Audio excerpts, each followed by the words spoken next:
Now I got a question for you. Yep. How much money would it take you to be taking that snake? Boy, that sounded sus. He was prancing around, and then the hillbilly at one point starts prancing around. Roddy says he'll never have to shave his hair like an Indian and paint himself black, whatever the fuck that means. WrestleMania 2, I would give it. So we have WrestleMania 2 to cover. WrestleMania 2. Jim, what'd you think of the pay-per-view? It was better than WrestleMania 1. I'll give him that. You think so? I thought it was a lot better. It's interesting seeing how much we've advanced in technology. You had better camera angles. The bell wasn't ringing every 5 seconds. So much better for production already. Even like when they opened the show and they had the TVs in the bottom of the W's for WrestleMania, and then they zoomed into the TV. It's like, okay, we're already advancing here. Okay. Yeah, I'll give you that. It did look nicer. I like the thread of the main event. It's really interesting to see a whole pay-per-view revolved around one match. Because today it's like, you have 5 different stories going into it. Yeah, and this one you only had one. And maybe, I'm sure there were other stories going into it, but as far as what they were trying to sell you. Yeah. I mean, there were some matches like this is WrestleMania, and this is what we're getting. Right. The Adonis versus the Hillbilly. Oh, Uncle Elmer? The Hillbilly guy? He's a national treasure. What are you talking about? Versus the Adonis? Adorable Adrian Adonis. Yes. Like, well, why was that match on WrestleMania? I couldn't tell you. Like, it looked like two jobbers in a match that shouldn't be on the card. Well, I thought it'd be in the event of the century is, or what they say, something like that. The event of the century, and you got that. Yeah. Well, I thought it being in 3 different locations was annoying. Was it 3? I thought it was 2. It was Chicago, New York, and somewhere else. Okay. Yeah, that was confusing. L.A. It was Chicago, New York, and L.A. Yeah, I did get a little confused with that. But let's get into it. A much younger Vince McMahon introduces Susan St. James for absolutely no reason. He introduced Ray Charles to sing the America the Beautiful song. And I thought the Hulk Hogan graphic with the fireworks at the very end, after they did all the America shit. I shouldn't say America shit. After they did all the America graphics, I thought that was priceless. Yeah. Gee, I wonder who's winning the main event. Right. Who's the star here? Yeah. And Susan St. James, I do believe will become one of the most annoying people in WrestleMania history to me. Is she going to be back? I don't know, but just the fact that she was on a WrestleMania, I think her one appearance is enough to solidify her as one of the worst.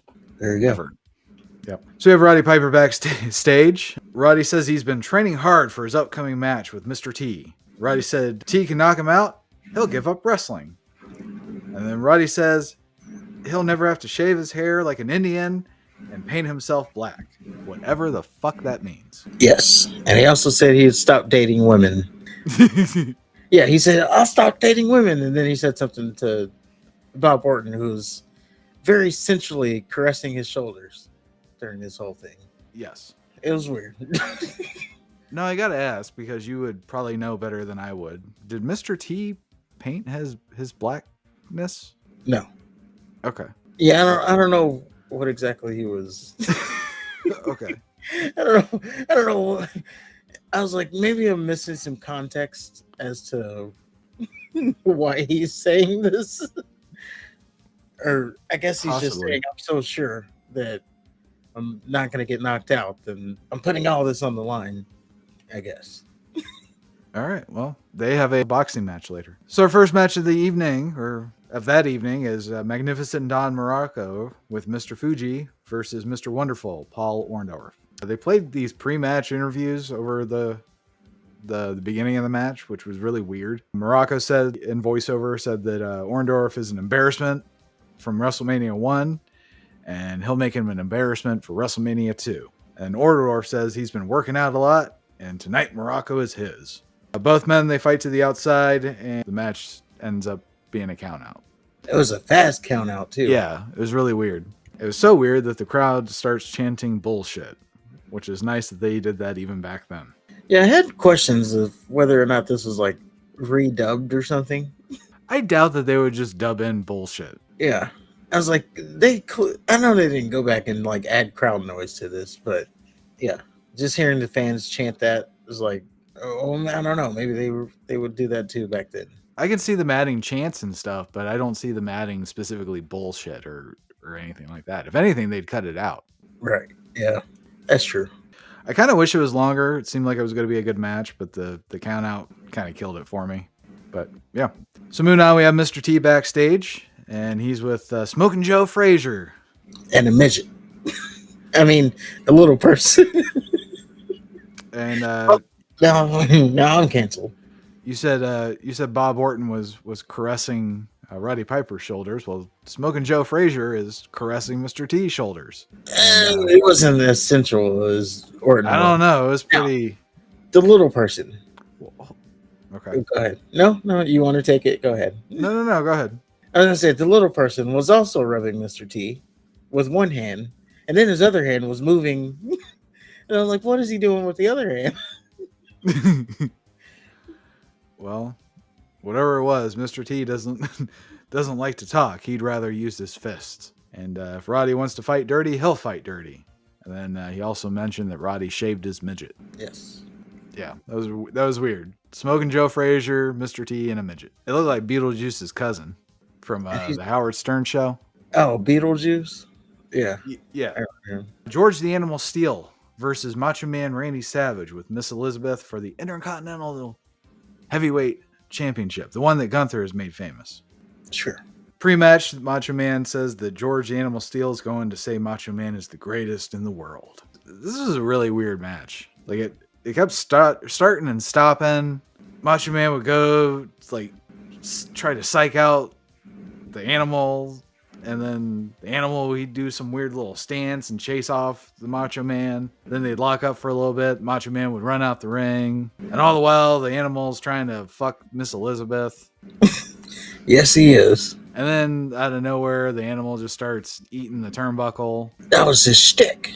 Well, I know that was his shtick, but he just stopped what he was doing and he just starts eating the turnbuckle. Yeah. And then he starts force feeding the turnbuckle innards to Macho Man, which I felt like it went on forever. Out of nowhere, Animal's distracted by Elizabeth again, and he gets a double axe handle from the outside. Macho Man hits his elbow drop, which Steel kicks out. So then later, the Macho Man does a double leg takedown, and he gets his feet on the ropes, and that secures the pin. So the elbow drop is not enough, but the double leg takedown is enough to beat the Animal. I couldn't tell, but I don't think that they use like finishers yet. Like I don't think those have been developed yet to like actually be, oh, this is a finishing move. Yeah, So, like, they did. well, no, they use finishers, but I don't think they build them as finishers. They build them as like just moves. I don't know, but Buddy Rogers had the figure 4 leg lock. Well, so like Macho Man, he dropped the elbow. First of all, he didn't do the point to the sky, and even more, first of all, the outfit he was wearing just brought back all the nostalgias, like his tights and his yellow boots. All the nostalgias were back there. I just remember playing like Steel Cage NES, and that was the Macho Man's look. I can't remember. Was he in WrestleMania 1? Yeah, he was. Did he win with the elbow drop? He did. There you go. But I don't know. Nope. I'm just saying, like he. Oh wait, was he in WrestleMania 1? Yeah, I don't know. I don't know if we're. This is what happens when you When you're watching WCW and two different timelines. Yeah. when Heenan's on both shows, one as a manager, one as a commentator. Yeah. He's great in both. That was WCW when he Okay. dropped the elbow and won. Oh, never mind. But yeah, they just haven't started like hyping up that they're finishing moves yet. Well, Vern Gagne had the sleeper hold. Well, like, okay, if we want to skip forward, Jake the Snake, he did his DDT. They didn't even call it a DDT. They just said, oh, he dropped him right on his head, and that's surely going to get the victory. Like, they didn't say, oh, the DDT. But that was finished. It was the finish, but they didn't call it a finisher. They're not yet building them as finishers. That was his finisher, though. Okay. You're not going to go. I know what you're saying, but Jake Roberts always used a DDT. Vern Gagne, he used a sleeper hold as his finishing move. The Nature Boy Buddy Rogers used a figure 4 leg lock as his finishing move. Finishing moves were established. I don't think they were. Okay. I'm just saying they used them as finishers, but they weren't finishers. Okay. They're not hyping them up like as they are gonna start doing later in life. You watch next WrestleMania 3. As they start doing later in life, they just kick out of all of them. What are you talking about? Well, it's still anyway. I don't know. All right. Mean Gene Okerlund is in a parking lot with Bill Fralick and Big John Studd, and they shove each other, and Studd squashes a football. And Bill Fralick is a former football player for the Falcons, I believe. He was Rookie of the Year in 1980 something. I want to say 85, 84 or 85. And unfortunately, he's no longer with us. I believe he died of cancer. Rest in peace. Rest in peace. So we get George Wells versus Jake the Snake Roberts. Jake gets his ass kicked through most of the match. Wells hits a head scissors, which I thought was really impressive because he didn't look athletic at all. Jake catches Wells with a knee as he's getting back into the ring, and then he hits his DDT for the win. Jake then gets a snake and wraps it over Wells' throat. Wells squirms and then froths. Selling that snake. Yeah. Now I got a question for you. Yep. How much money would it take you to be taking that snake? Boy, that sounded sus. Yeah. Did Jake the Snake? I take that snake. If Jake the Snake, they're like, oh, you're gonna be Jake the Snake's opponent. He's gonna beat you with the DDT, and then he's gonna throw that snake on. I don't know if there's a good way I can say it. There's not. I don't know. It depends on if this was before or after the snake bit Randy's arm. Yeah, it's over at that point. Right. I ain't doing that. Now that we have biting in the equation. And I don't know if I'd trust Jake to... If the snake decided it wanted to wrap around me and give me a hug, I don't know if I'd trust Jake the Snake to save my life. Well, he saved Wells. I saw the snake had started to be the snake. No, the snake was all... It was all outstretched. There, I don't think it had any desire to wrap around him. No, in fact, like the very end of it, it started constricting on him a little bit. I'm like, look at this fucking thing. And then he like grabbed it, like, here we go. You want this constrictor to just constrict, and now it's about to. Yeah, but he was shoving the snake in his face and everything. I'm like, man, you're pissing this thing off. He's smacking the snake. Yeah, you can pay me enough. No, I don't. Definitely 6 figures. High 6 figures. I want Hogan money for that match. for that little segment, I want Hogan money. Plus a penny. Yeah, just one more penny than him. Yeah. So we have a Roddy Piper and Mr. T video package. Mr. T wins a boxing match, and Piper's pissed off about it. Piper and T get ready for a boxing match, but Orton takes out Mr. T from behind before he can get started. So they have an issue. Now they're going to box for real. Yeah, apparently this happened on Saturday night something. Saturday night main event. Yeah. Which, funny story about that.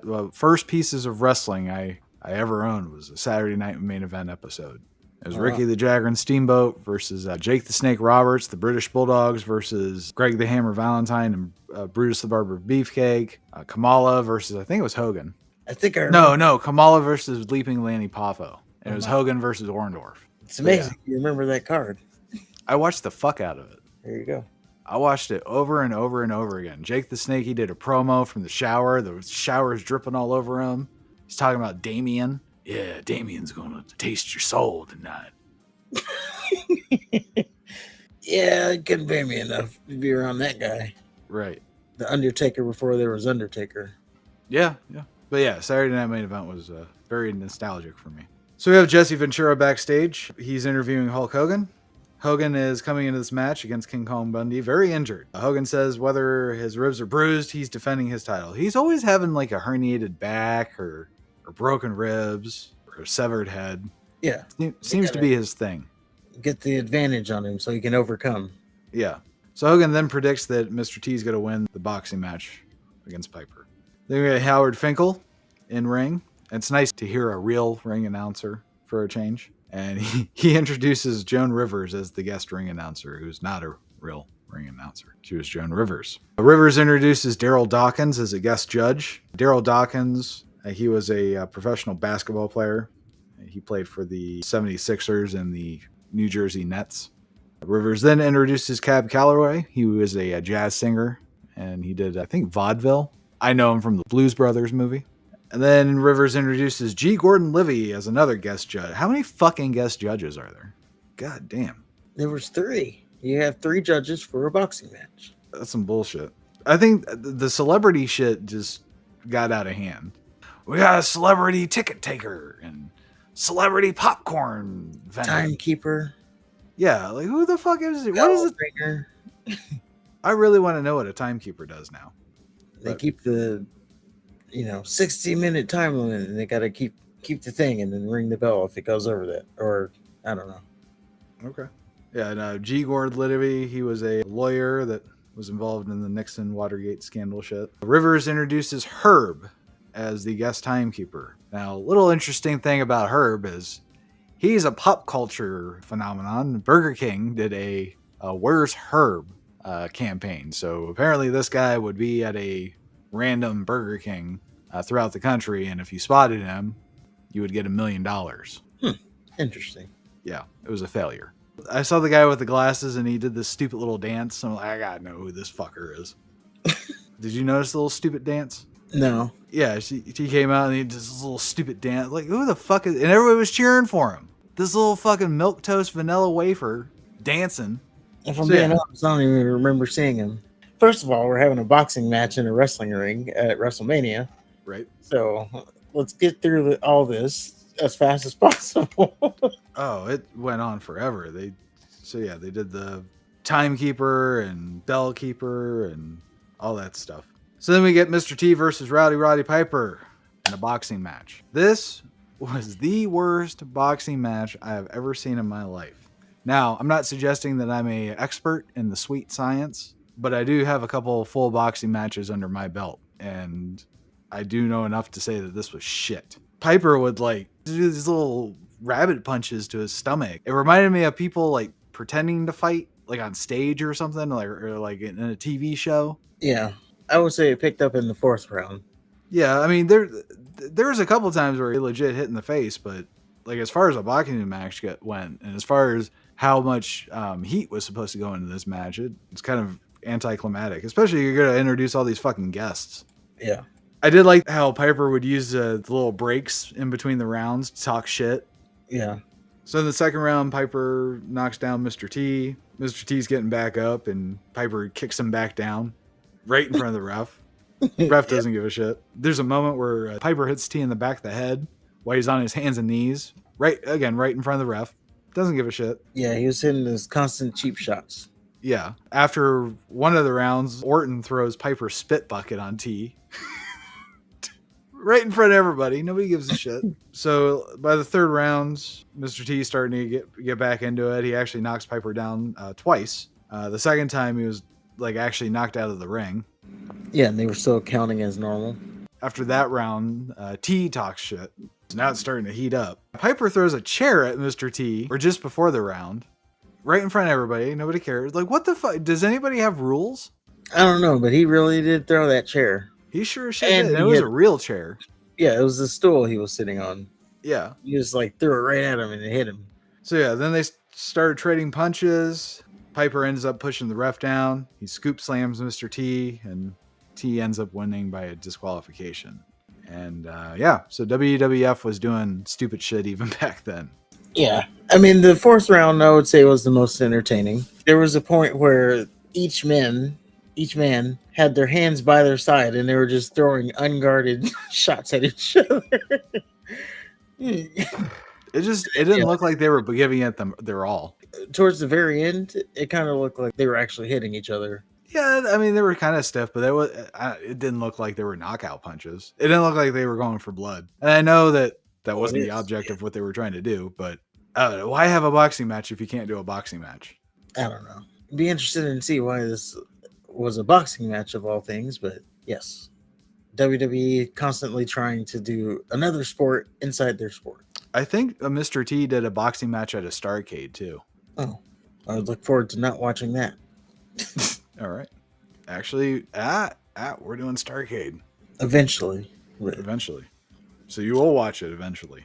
Great. All right. So we have the Fabulous Moolah versus Velvet McIntyre. Moolah kicks the chick's ass. What can I say? She does a lot of snap mirrors by her hair. Velvet gets some offense, and she goes for a splash, but Moolah dodges out of the way and just slithers onto McIntyre for the pin. And then Moolah stomps on Velvet's stomach after the bell rings, which I thought was great. Yep, this match lasted I don't know. Seconds. It was great.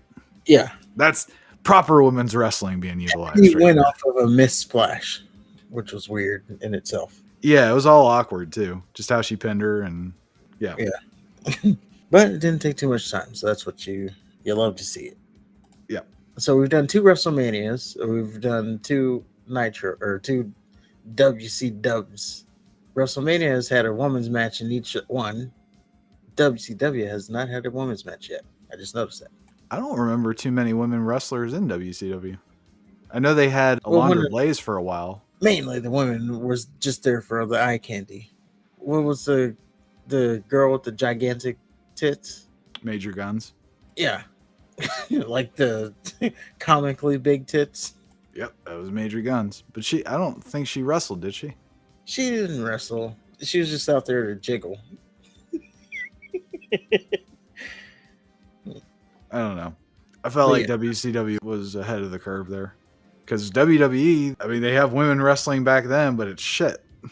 Yeah, 2 women's matches. Both of them not too good. I didn't watch the first one, but this one, it was cool seeing the snap mirrors, and it was cool seeing Moolah because she's a historical wrestling figure, but the match itself is just Snap mirrors and a missed splash. Right. And a very ugly pin. Yeah. So we have Corporal Kirshner versus Nikolai Volkov. Nikolai is with Classy Freddie Blassie. Blassie tosses his cane to Volkov, but Kirshner catches it. Now Kirshner hits Volkov with the cane, and he gets the win. Yep. And the build for this match was something about whoever wins gets to, I don't know, celebrate their country. Yeah. Oh, yeah, it was a flag match. Yeah. Whoever wins gets to wave their flag. So there you go. Yeah, I'll be honest, I didn't pay too much attention to this match. It didn't go too long. So yeah. It was, wasn't too bad since it didn't go too long. I will say that I don't think I liked any of these matches, but they weren't long enough to really get too upset about, except maybe the boxing match. Yeah, that's true. So Mean Gene Okerlund, he comes out to announce the NFL versus WWF Battle Royal. The Where's the Beef lady's there with a mic, but she said nothing. She was saying, "Where's the beef?" while shaking the microphone, but she didn't say it into the microphone, so I don't know why they gave her one. Dick Butkus, who unfortunately just recently passed away, and Ed Too Tall, rest in peace. Ed Too Tall Jones, they're special guest referees, which means that they will be outside where you can't see them. And our contestants and entrants for the Battle Royal are as follows. Jimbo Covert, he played for the Bears. And then we have Pedro Morales, Tony Atlas, Ted Arcidi, Harvey Martin, who was a player for the Cowboys, Golden Boy Dan Spivey, Hillbilly Jim, King Tonga, Ming or Haku, depending on what you want to call him. The Iron Sheik, Ernie Holmes, who played for the Steelers, both of the Killer Bees, Big John Studd, Bill Fralick, who he said played for the Falcons, the Hart Foundation, which it's interesting. This is Bret Hart's WrestleMania debut. Oh, young Bret Hart. I think he has some good future in front of him. I think we'll see more of him, yeah. Russ Francis, he played for the 49ers. Bruno Sammartino, he's coming out without his child. And then the Fridge, who was the most popular person in the entire match. When the Fridge came out, he jumps off the top rope, and Mean Gene sold it beautifully. It was great. And last but certainly not least was Andre the Giant and the brightest yellow trunks I've ever seen. Yeah, he was wearing Hogan's trunks, it looked like. Yeah. But, his size. I think they were, I can't remember if they were tag team partners or not. Yeah, I believe, back then they were doing a tag thing. Because I think WrestleMania 3 is Hogan Andre. Yeah. This is when they had long-term storytelling.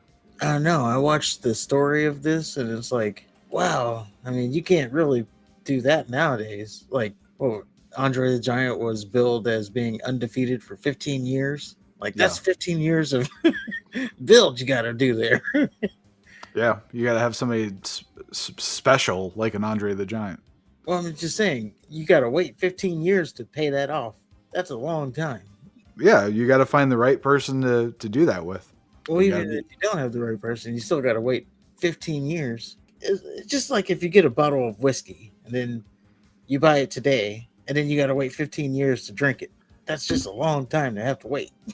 Well, typically I buy my whiskey that's already been aged 15 years. Well, there you go.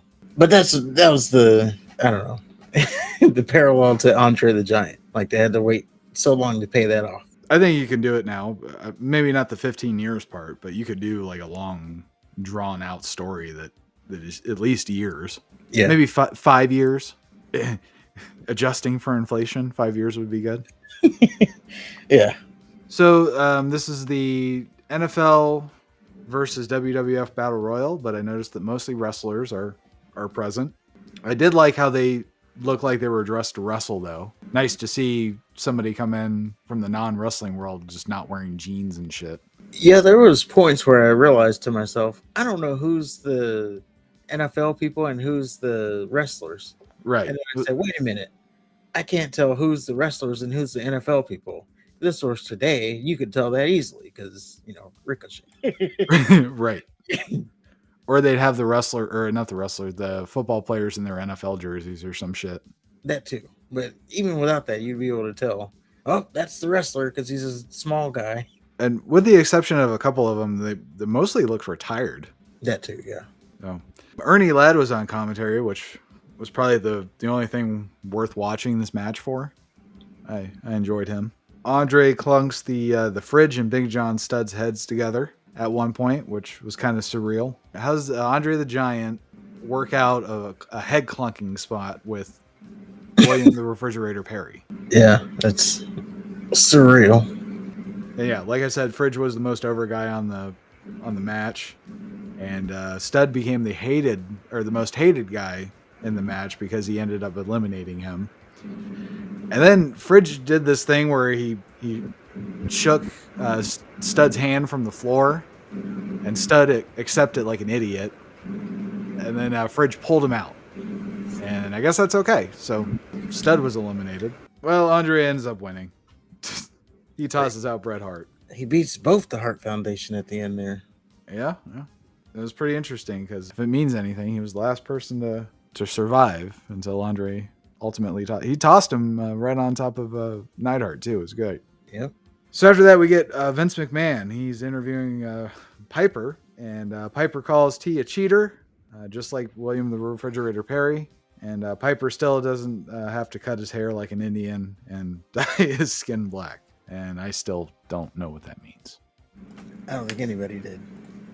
I don't even think Piper knew what it meant. I don't either. And Mean Gene Okerlund, he interviews Jimbo Colvert, who's pissed off at the fridge. And Gene interviews Iron Sheik, whose wrestling is better than football. And he would have won if Volkov was there to help. And I think he said America hot patui. So wrestling's better than football. Hot patui. Volkov would have helped me win. Moving on, we have the Dream Team, and that is Greg the Hammer Valentine with Brutus Beefcake, with Luscious Johnny Valiant versus the British Bulldogs with Captain Lou Albano and Ozzy Osbourne. British Bulldogs being Davey Boy Smith and the Dynamite Kid.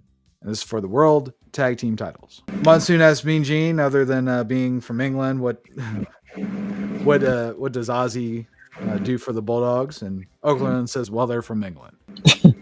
Fair enough. Yep. And both of these teams were awesome.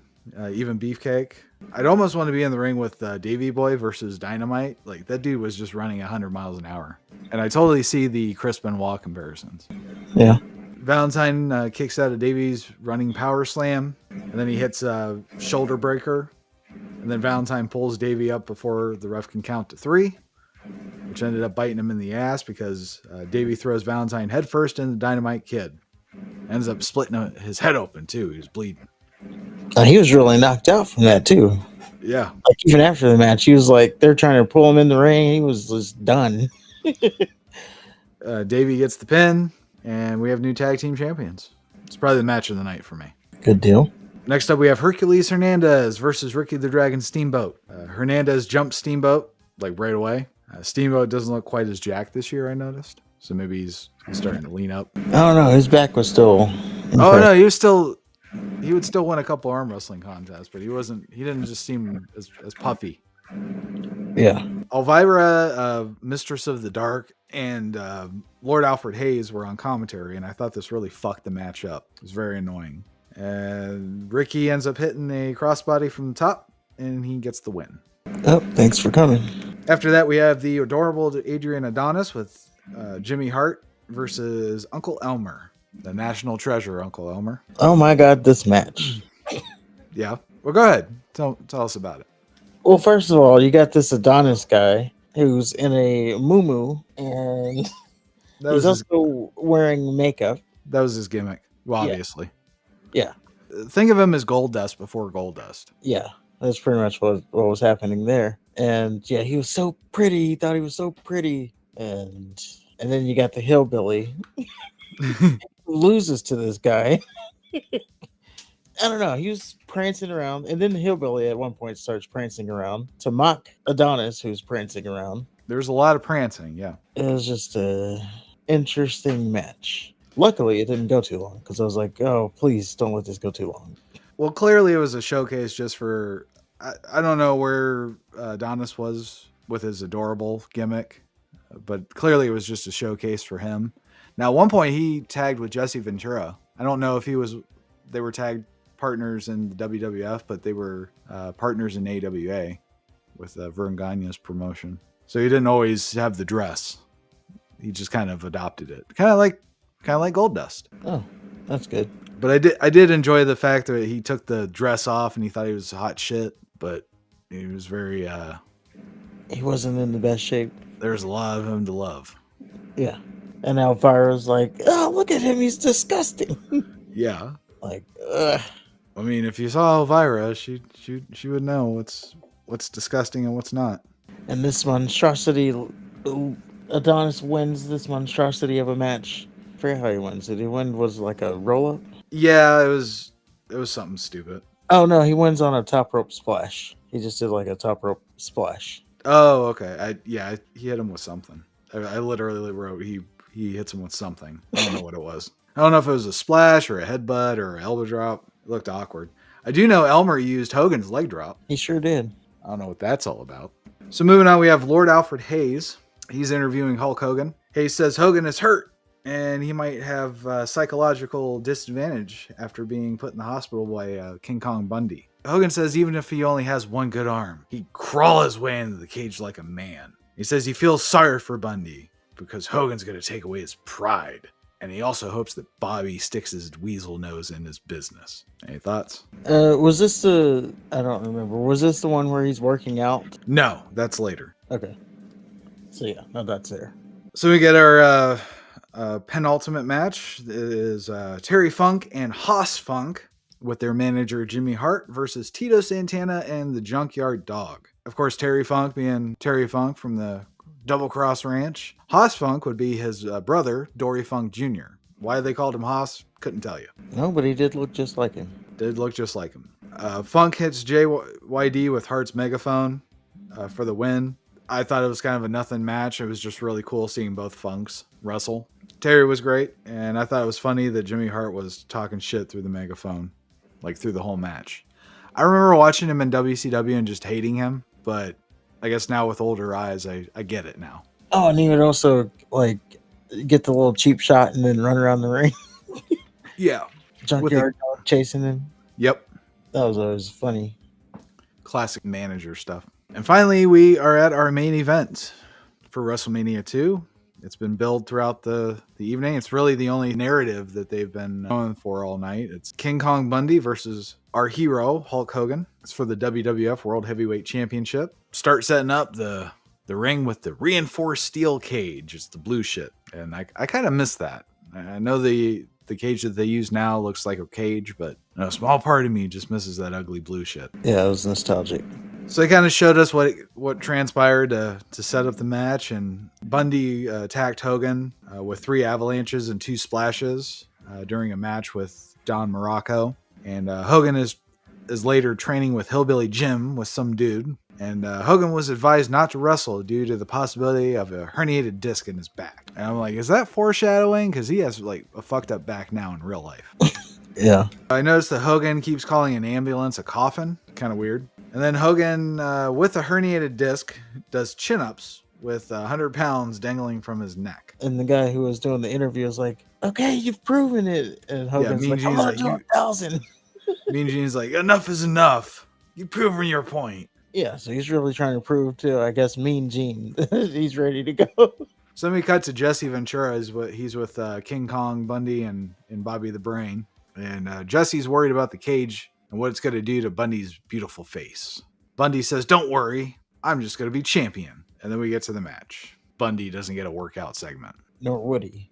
Nor would he. Hogan starts actually hot against Bundy. This is a different King Kong Bundy than we saw the year before with SD Jones. Bundy starts targeting Hogan's injured ribs or herniated disc or both. They kind of flip back and forth as to which one Hogan had. And then Bundy takes off Hogan's rib tape and then strangles him with it. I don't know. Maybe it was a trope back then, but it's refreshing now.